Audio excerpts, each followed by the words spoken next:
Sav. Hi, Alexis. We're back for another episode of Chrysalis Collective, the podcast. Today we're going to be chatting all about plant medicine in all of the ways, because I feel like plant medicine, there's so many plants, right? So Right. There's so many different kinds of medicines.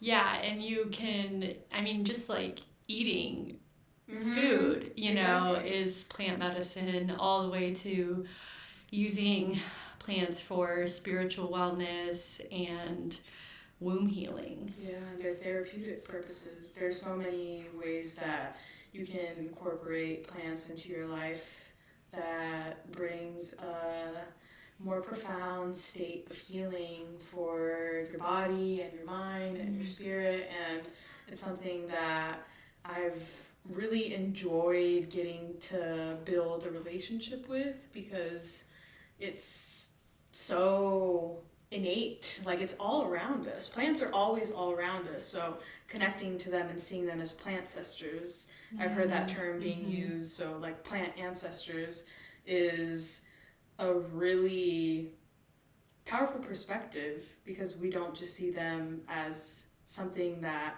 is separate from us. Like it's a part of us, we're a part of it, like we're part of the earth, so naturally. Yeah, we've been through systems of oppression. We've been disembodied, not only from ourselves but from the earth and from connection to Mother Earth, and like understanding that we are not separate from the earth, that we are literally the same energy, and that when we engage with plants, we have a responsibility and a right, to do so, because it's a natural gift, that we're given from the earth, and it's there for us to lean into and there for us to utilize. And so, it's something that's been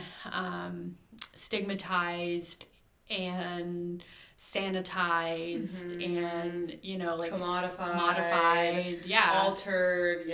Absolutely. I was just like thinking about went to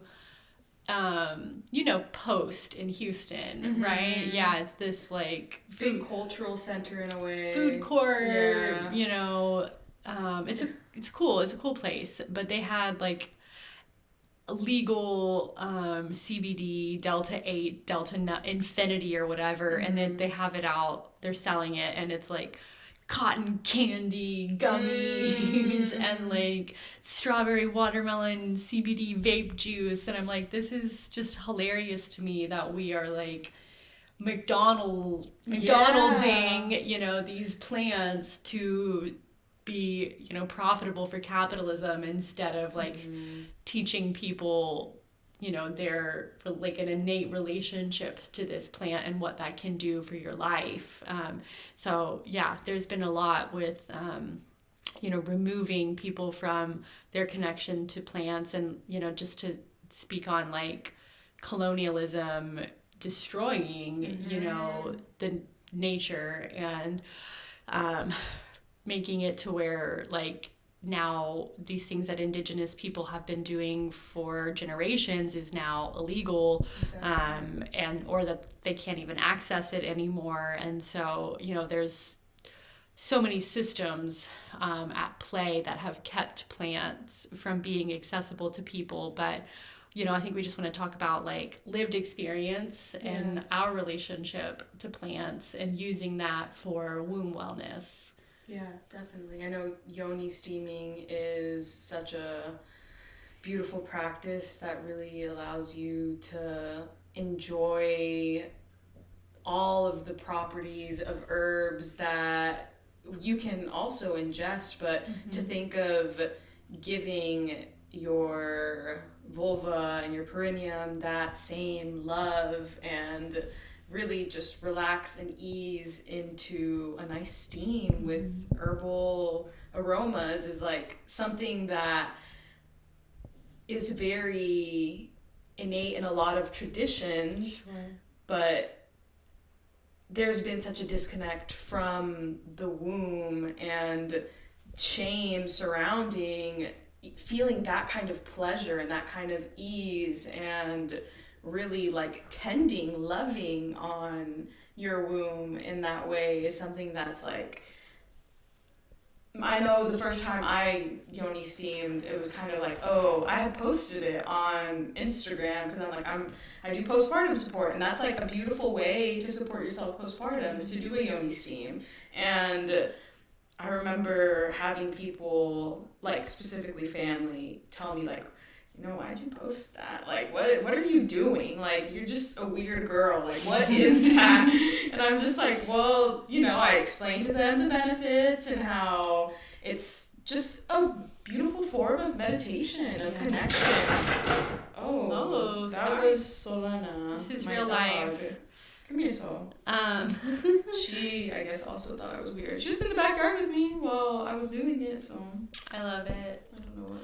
When you do your yoni steaming, what plants are you engaging with? And can you talk about your relationship to those plants? Yeah, chamomile is a grandmother plant. Like, that is very much just, there's so much wisdom and calm, and like, it's a very nurturing energy, chamomile. I like love to also drink chamomile tea before that. I'm sure. People, yeah. But people don't know how easy it is. Yeah. You think like, oh my gosh, herbalism or plant medicine. I need this whole medicine, I have to like understand. apothecary. Yeah, but no, you don't actually. Like, Yeah. you can pick some flowers, you can drink some tea, and it's really, really simple. And everything else like can actually just cloud that relationship to this very simple element. Yeah, exactly. I also really love to use rose. For sure.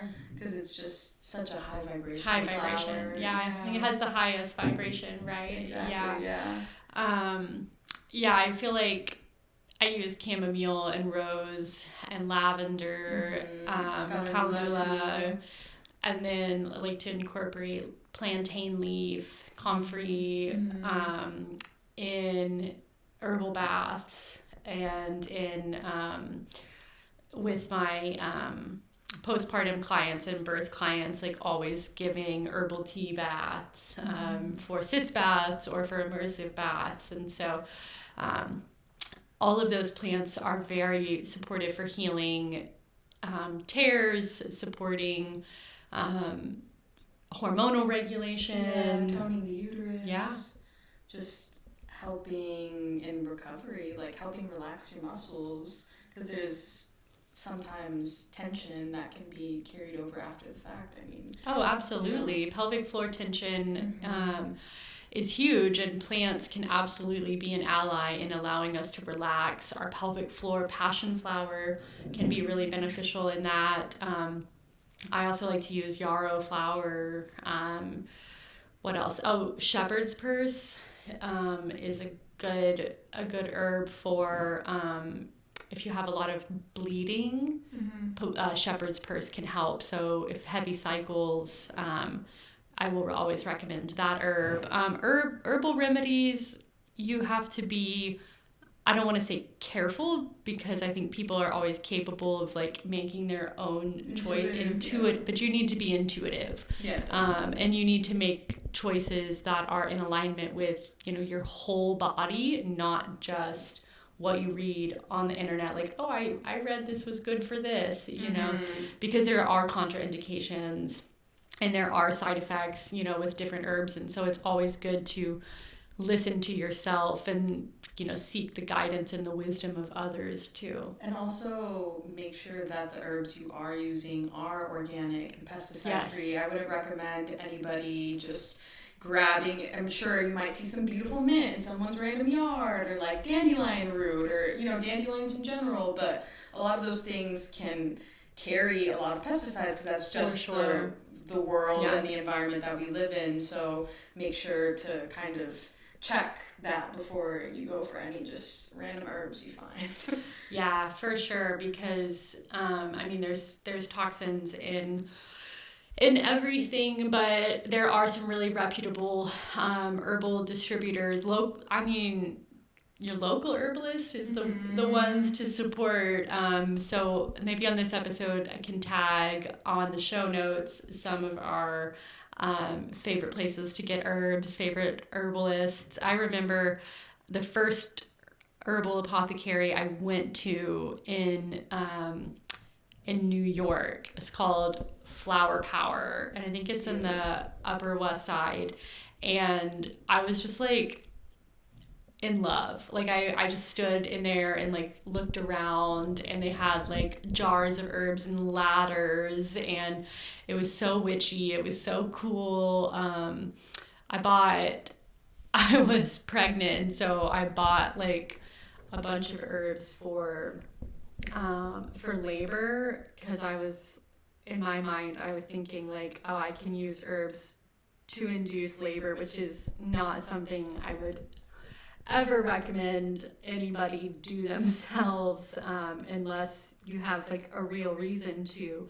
But I was just like in that spot of like needing to do something, but like doing all the curb walking, eating all the dates, like I just everything. Needed to do something, so I needed to go buy some red raspberry leaf and whatnot, and so I did, and I just got the herbs in little brown paper bags, like written with Sharpie on the bags, and took them home. And then throughout COVID, I would order all my herbs online through them, and they would ship me herbs from New York. And so now I have like other connections here in Texas, but you never forget your first. Exactly. You can never replace that experience. Yeah, it was special. So can you talk a little bit about like growing up, or in your home, and culturally, like were plants a part of your family? For sure. I like one story specifically really sticks out in my mind of me being 16 and having gallstones, and my parents were so hard on not wanting me to get anything removed. Just very, to like give some background, my dad is from Michoacan, Mexico. He was born in Rancho, like just in a beautiful village that's like very lush and beautiful, avocado orchards everywhere, mangoes everywhere, like was born and raised in a very lush natural area. So he has grown up seeing a lot of herbal remedies. That's all that was around. And of course they didn't have to worry about, to an extent they worried about some pesticides, but that kind of came later, whatever. But my dad has always been super like, no, we don't take medicine like that. We don't I know this tea works, and I know this does this. And so he's always like been such a holistic guy. Like that's just how he is. And so when I was getting all these gallstone issues, that was like the way that they were gonna deal with it. Like I was we went to an herbalist and a curandera, and she told me that I was supposed to eat this certain way, or it was a naturista. There's like, it's kind of the same thing in a way. But I was supposed to eat this certain way and drink this and eliminate this XYZ, but of course I was 16, and if my friends wanted to go eat Whataburger after a football game, that's what I was gonna do. You keep like, sorry, my natural path set up. Exactly. That was not cool back then. Like I was just sometimes it's not beneficial to be ahead of your time. Like sometimes that's kind of uncool. So I had to get my gallbladder taken out, because at that point my parents were like, okay, you're obviously not following it, and you're in pain and throwing up, and we can't see you like this anymore, so we are gonna have to do it this way. But that's like one thing that like I always think about. I'm like, man, y'all were really trying to like do something for the betterment of my health in the long term. And of course as a teen you don't see or think that way. You're just very much short-term gratification and satisfaction. And so that's like one thing that I like really appreciate about my parents is that they've always wanted and integrate like my mom for any period pain. My grandma also is like chocolate and ruda. Like I think ruda is rue in English. Oh yeah. Yeah. Rue de gravillon plant. Yeah.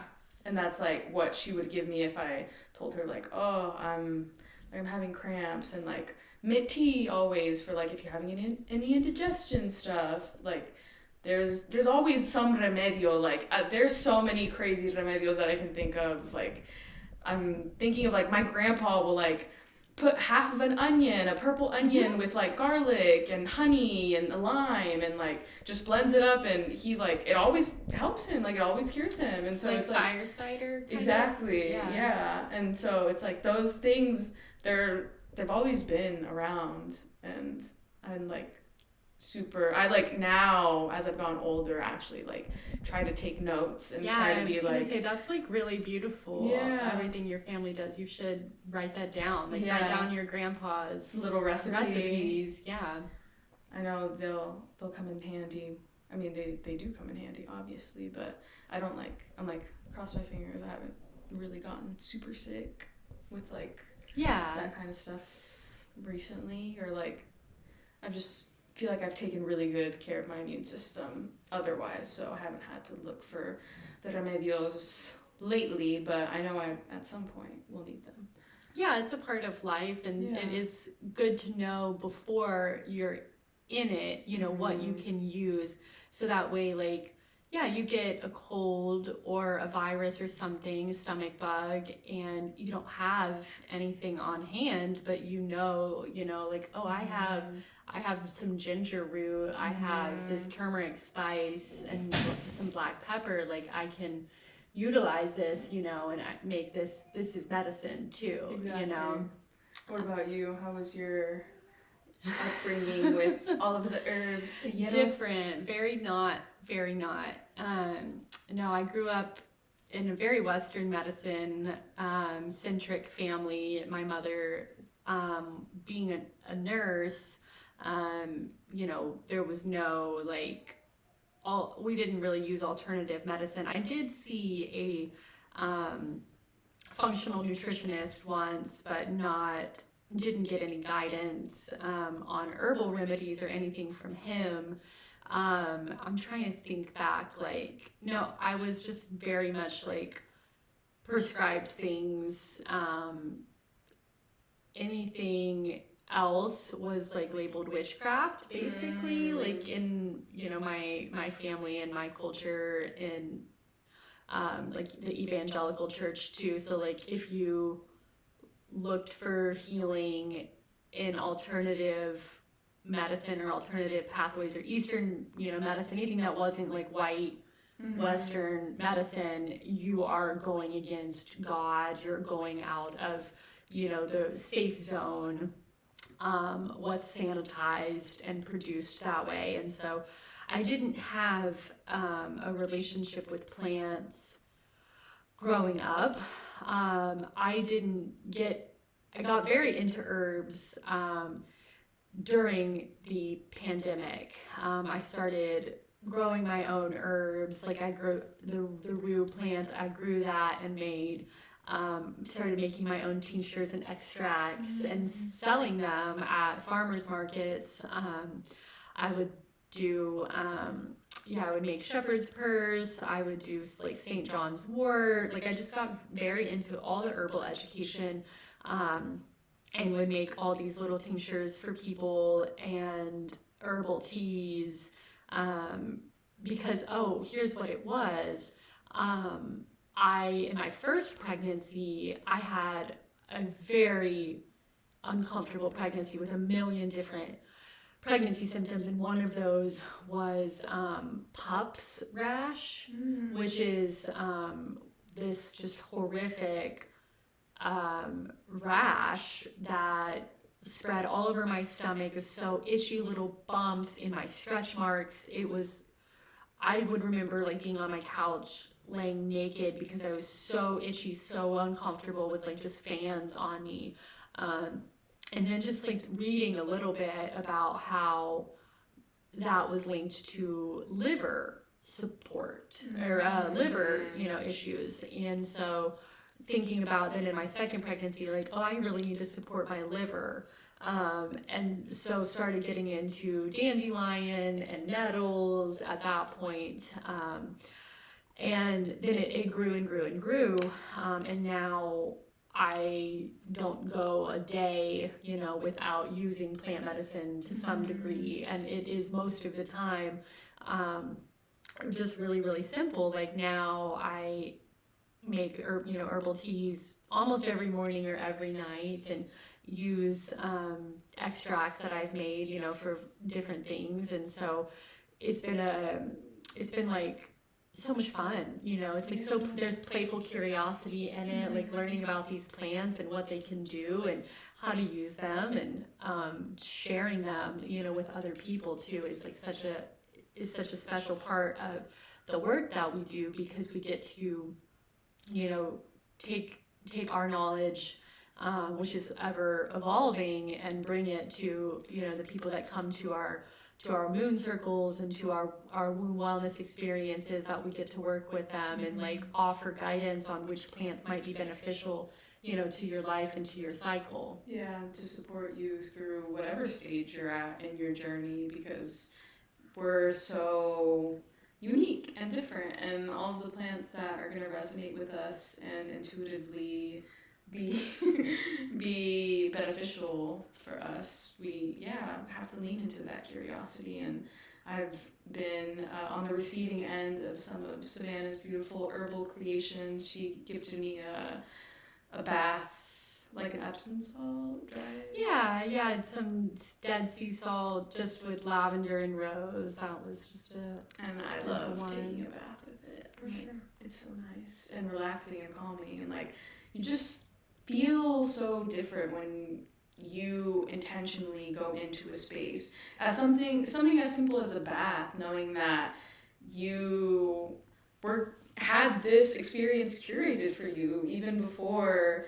you were sitting down and thinking like, today I'm going to take a bath with this beautiful gift that I've been given. But I'm also thinking about all the other ways that plant medicine relaxes us. I was going to talk about the naughty plants. No, they're not bad. They're not. But they're beautiful and such wise teachers. They are. So much wisdom in plants like cannabis and psychedelic psilocybin mushrooms, other plants as well. I've only specifically had experiences with cannabis and mushrooms, but I like where my mom's family is from. There's peyote plants that grow in the desert, and I haven't had that experience, but hopefully one day. Yeah, I mean, plants are there for us to deepen our relationship to ourselves, to one another, and to the earth. And plants do not hold moral value, and so they simply just exist, like the way we all just exist. But they do hold the universal energy of collective consciousness, and so within them, some of these plants are very wise, transformative teachers. Expansive. And it's very expansive.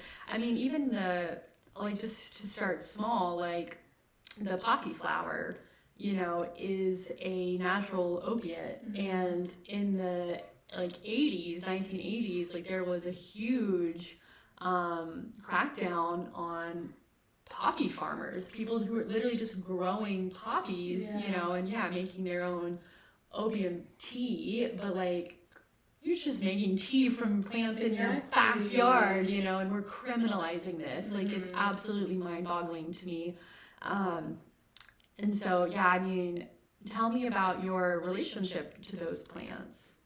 I feel like I go back and forth a lot on my relationship even with them, because it's evolved and changed so much over time. And I think that for such a long time there was a judgment that was placed on me for being very open about my relationship with cannabis and just being super like, yeah, I like to do this, it agrees with me, and like there's so much of a discretion that I need to place onto this, but also like it's so complex and it just sucks that it is that way.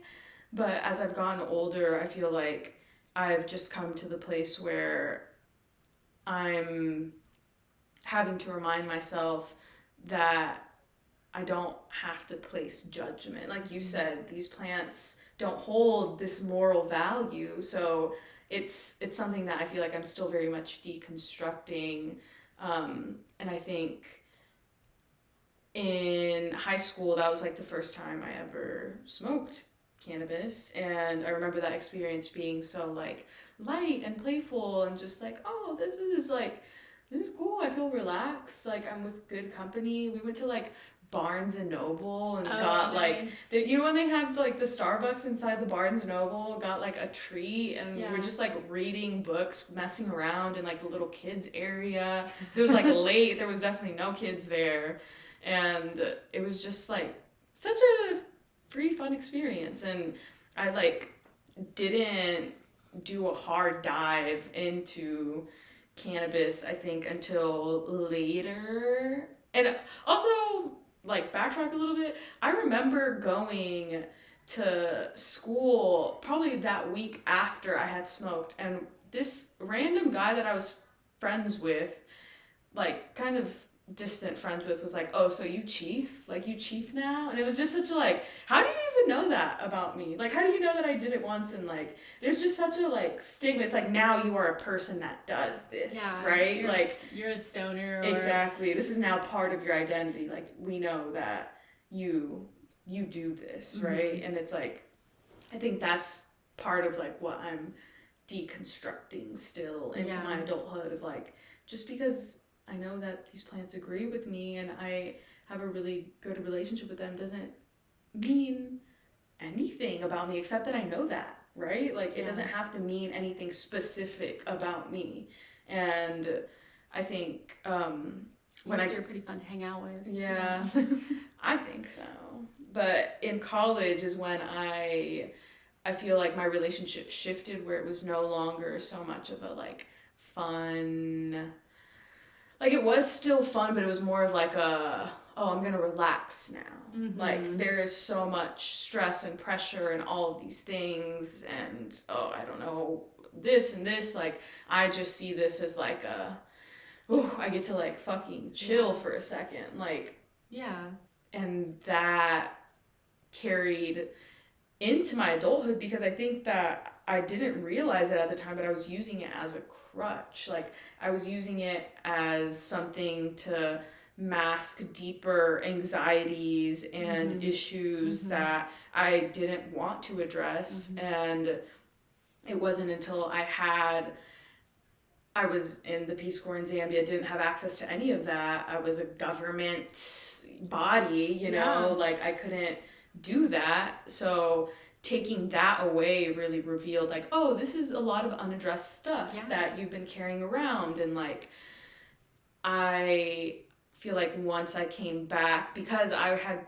been so depressed, I like went back to use it as a crutch again, but then realized like, oh, I have a different awareness of like, yes, it agrees with me, but I know that it like relaxes me and it eases my mind and it feels like extremely therapeutic for me to use it in this way.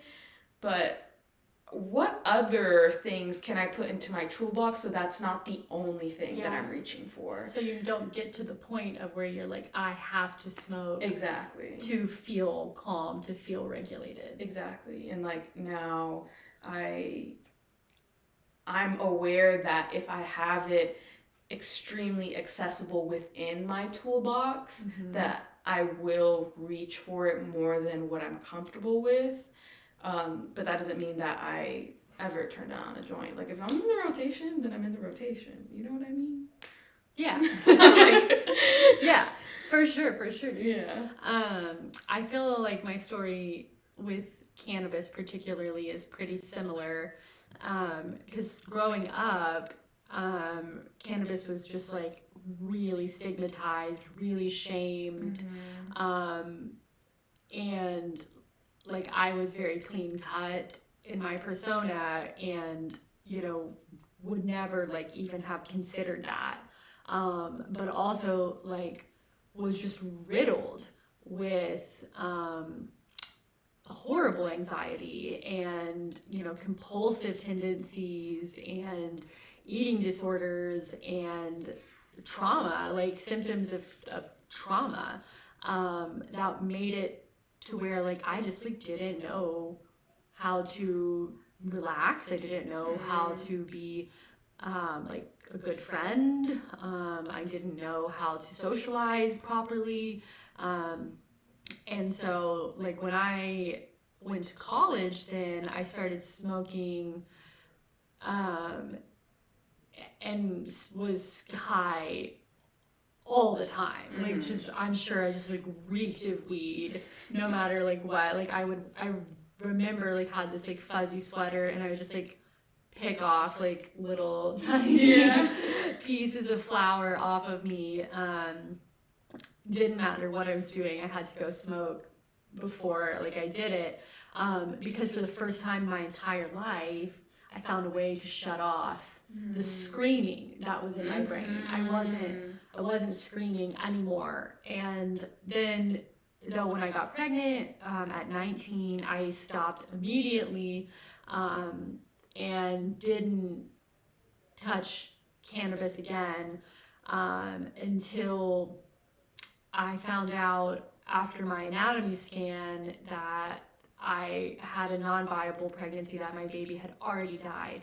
And immediately the first thing I did was ask for cannabis, like ask for weed, and it was so helpful with my panic attacks and with my PTSD. I had just horrific nightmares, and I couldn't sleep, would have flashbacks and breakdowns like for weeks, and really was like, oh, this is a tool for me. I had very similarly, like you said, like had done a good amount of work with myself to realize like, oh yeah, I can engage with this plant in a way that's complementary to my motherhood, that in a way that's actually beneficial, that makes me a better mom. Because I realized at that time when I would smoke, then I would go back into my space and I wouldn't care about the thing that I was stressed out about. I would sit and I would build the most amazing magnet tile structure you've ever seen, and I would just like be laser focused on what my kids are talking about or doing, and it helped me be so present in the moment with them, and realizing like having to do some deconstruction on like, what does this mean about me as a mother? It scared me, and I had a lot of thoughts, and I had to seek a lot of counsel, and do my own research, and ultimately like it came down to like, well, at the end of the day, like I don't trust what anybody else really says is the right thing or good for me, except for me. I trust myself, and so keeping a kind of steady finger on the pulse of how am I feeling about this and using this, and then remembering after my youngest was born, I had postpartum depression. With each pregnancy I had a rough time after a certain point with postpartum, but made the conscious decision to not take. I had taken SSRIs for a while and was like, I don't want to be on these. I want to get off of this, and had made the conscious decision to to use cannabis to help mitigate some of those symptoms. And I did lean into that heavily for a bit. And then I got my nervous system back and I learned how to regulate my nervous system. And so now when I engage with cannabis, it's not because I absolutely have to in that moment, because otherwise I'm gonna lose it. Like, I'm not gonna say that that never happens, but that's not the norm, anymore. And now I'm able to like just playfully, like it's, and I don't have to do this, but I can if I, choose to. And, it also like just the older I'm getting and the more health conscious I'm getting, realizing that like alcohol doesn't play a role, like a healthy role in my life, and so like utilizing cannabis, if I feel like there's something that I do need help decompressing, like I would much rather turn to the plants, than to alcohol. Psilocybin. That is another fun plant ancestor we get to interact with, and I want to also make a little bit of space, just because like what we were talking about earlier with the colonial aspect of everything, and like Maria Sabina is coming to mind because she is in essence the godmother of mushrooms, and is the one who shared the plant, the mushroom, with researchers who were trying to study the effects of the psilocybin mushroom. And there's just like such a backstory there, and I think there is also like a push now kind of to have mushrooms commodified in a way. It's so really weird to watch these really sacred things. Not only, I mean, I think that they should be, destigmatized, but the fact that I'm, getting like advertisements on social media, I feel icky, it gives me the ick when I don't know if I'm using that term correctly. No, it does. Okay. It gives you the ick, girl. Thank you. Because it is something that is so reverent. And it's like, it was used in a way that was so grounded and rooted in the land that it was grown on. So to now take it out of that space and medicalize it and use it in therapeutic spaces that are a little more sterile and not really for their full intended purpose. Yes, they are going to have beautiful outcomes and effects, like everybody's experience is so different, but I just wanted to make space for that, because I think that it's important to honor the people that have made the knowledge and access to plants like that so much more mainstream in a way. And I feel like I wouldn't be remiss to not mention as well, like specifically speaking on cannabis, like the amount of specifically like Black and brown bodies that are incarcerated for this, and still after legalization. And so like we can just say like a blanket, it's fucked up, super, and we stand against all of that. And we understand the privilege that we have to even speak be talking about this in this moment, like specifically like as a white woman, realizing like, I can get on this podcast and talk about your experience, my experience with cannabis, and there's probably not going to be any ramifications, but that's just not the reality for a lot of people. And so I stand in awareness of that and oppose the forces that have created this disconnect to make it to where the people who are the rightful children of this medicine that's been passed down through generations are so disconnected from it. I have had beautiful experiences with psilocybin mushrooms. I feel like the first time that I really understood what it meant to be a part of source energy and connected to the one. I'm literally like, oh, I feel chills even like thinking about that experience for me, because I felt like I was without my body. I was free of the physical weight. I was also floating in a pool, but it was like my consciousness was like so expanded. I was like, oh, I feel everything. Like, oh, this is what people say when they talk about the one, like universally.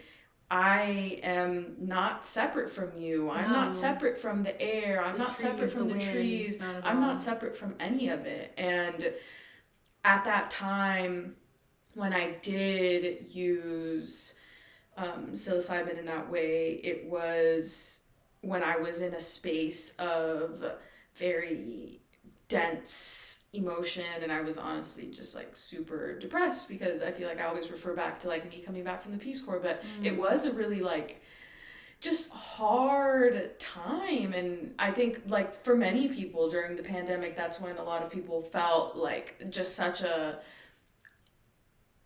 I just feel like a heavy amount of just like dense energy that you're carrying around and you don't know how to shake, and to feel liberated of that and to feel like, oh, this is really my true essence. This is who I am at my core, free of all of the expectations, free of everything that I have been led to believe that I am. Like, what a radical shift it is to really stand in your power and realize that it comes innately from you, just because you are, just because you're breathing. You don't have to do anything but just exist. And that was just like one of the most impactful lessons that I've gotten from being in ceremony with the shroomies.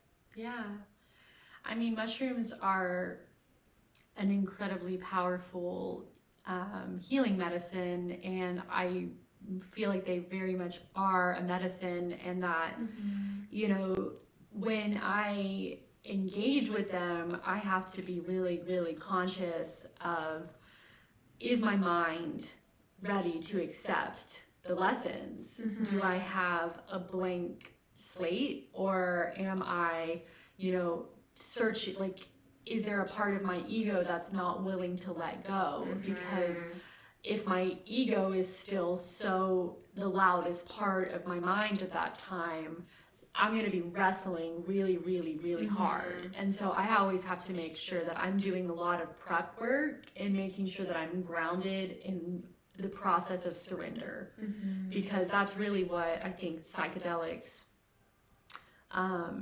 require of us, is to, in order to reach that level of collective consciousness, we have to allow our desire to control to cease. We have to be willing to be open to whatever the lessons are. And sometimes, like, whatever you think you're going to get from a lesson, from a trip experience, you end up getting the opposite. Something completely different. And so for me, like, psilocybin has been crucial element in healing childhood trauma, sexual trauma, trauma from my loss. It has, healed parts of my relationship with my husband. It has given me so many tools in motherhood that I, have just an infinite amount of gratitude for. It's helped me connect with my intuitive gifts, like accepting that, I have gifts of, like, I still feel like self-conscious talking about them, but like psychic gifts, and they have helped me accept that. I always use them in a very like womb directed way, and so like I experience different parts of my cycle, or I experience psilocybin differently during different parts of my cycle. So I've noted like what I feel or how I act during psychedelic experiences during different phases of my cycle, and when it's the best time for me to engage with it, based off of how my womb is feeling. Yeah, what stage of your cycle have you found you get the most downloaded, and like things that you're able to integrate? Yeah, a little bit easier. So I feel the most close, like I feel like that the most psychic and like most spirit guidance comes during my luteal phase, because the veil feels a lot thinner for me at that time. But I think that the most energy that I get is usually at the beginning after my follicular phase. I try to personally avoid using psilocybin during menstruation, because I've just found that I've wrestled with like discomfort, like extra, but I do remember like when one time being on my period, and I was like just leaning really, really heavily into the sensations, and they just felt like really, really extra powerful. And I also try to personally, for me, avoid it right around ovulation, because that for me is when I think my ego is the strongest, and I'm just like ready to be like really combative during that time. And so it's interesting that you say that, because this last trip that I did, I was very much in my ovulatory phase, and I felt like my ego was so big, and it was so hard for me. Like usually the surrender aspect of being on a trip I love and fully embrace, and this time it was very much like I am not here right now, and I'm thinking about everything else, and like my anxiety and fears are being amplified right now, and like that's not what I thought this was gonna be. Like that's hard. Yeah, I felt that, and it is usually right around that ovulatory period for me, and so that's why I've just kind of figured out like when to best engage with the medicine. But what I've learned is that like it's not about the experience itself. It's not just about the trip or whatever you get from the mushrooms in that moment, in those hours. Like the real work that I get from psychedelics, specifically psilocybin, like is weeks after, months after, like things, it changes your brain. And for me, this has been life-changing. And I wouldn't be here doing this work if I didn't have that relationship to the plants. Yeah, definitely. I wouldn't have come to the realizations at the time that I did, and be able to integrate them in a way that has brought me to this stage of my journey. So I totally feel that. Yeah. Let's see. Well, I think that covers most of it. That covers a lot of plant sister talk, but I know that we'll have more of these chats in the future for sure, because it's an evolving relationship. Like they're plant sisters, so they're always around. Like I said, our relationship with them is always changing. So there's more to look forward to on that.